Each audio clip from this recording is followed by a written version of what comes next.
Alright you guys, this is not a tutorial like you already just read. I just wanted to share my experience with doing my own sewing, and it's really not that easy. If you make your own U-part wigs, you can definitely do a sewing on yourself. Yeah, it's kind of feels funny when you can't really look at the back of your head, but you just kind of do whatever you can and trust your judgment.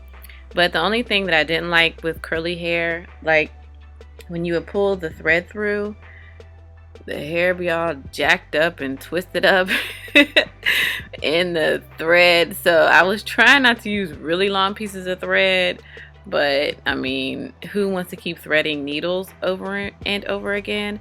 But my method is very simple, the same way I make my wigs. I just put the needle under the weft and around. I don't do any special knots because usually my hairstyles are very temporary. I know if you definitely do a secure sewing, you want to pull it tight and have some really secure knots maybe throughout the sewing. I use brown thread only because like my mom will usually take my sewing out, and I use the brown thread so she can see it. Not that I think she would cut my hair because she's never cut my hair before, but I use it so you can totally see it over the black thread. Even though you can see the black thread, brown just works for me. So that's basically it. I use just about all of the hair, and yeah, this is not that hard, but it's time consuming and it's a little tiring. So it's like, you know what, I felt like I needed to do some bicep curls or something because my arms were tired.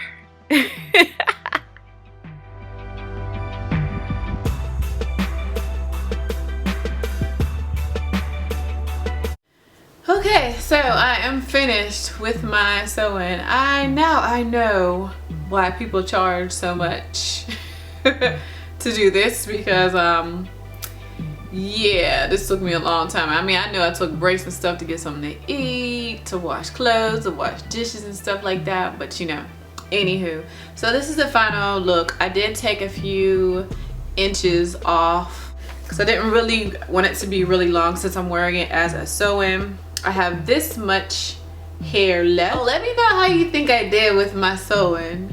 I mean, I think I did all right.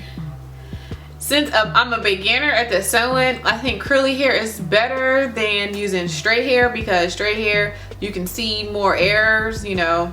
It's not really, to me it's not lumpy or bumpy or anything, but because it is curly hair, I can kind of hide it so you don't even know. But this side is more fuller than this side, and that's kind of how I wanted it.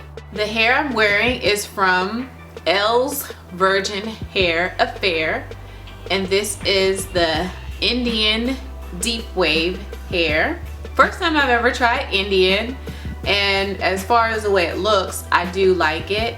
This is a different look for me. It's a little bit shorter, and I kind of cut a little bit over here just so the bang won't be all in my face. No real technique on how I did the sewing. I just watched a whole bunch of videos here on YouTube and just went for it. I'm gonna try my best to wear this for like 2 weeks. I didn't do too much with my leave out. I just kind of interlocked the hair. That's really it. I ended up spraying the hair down with my trusty handy dandy water bottle. Use this serum. It's by Paul Mitchell, and it's the Super Skinny Relaxing Balm, and it's supposed to smooth and control like frizziness and curly, wavy, and unruly hair. And I think it did. It kind of tamed it down. My hair is just a tad bit damp. I'm sure it's not going to look that much different after it fully air dries, unless I keep messing with it and make it bigger. This hair is from Elle's Virgin Hair Affair, and again, I am wearing the Indian deep wave hair.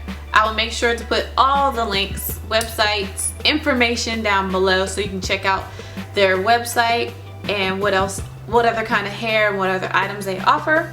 And you will see me again with my review in probably about 2 weeks. So I will see you guys soon, and thanks for watching.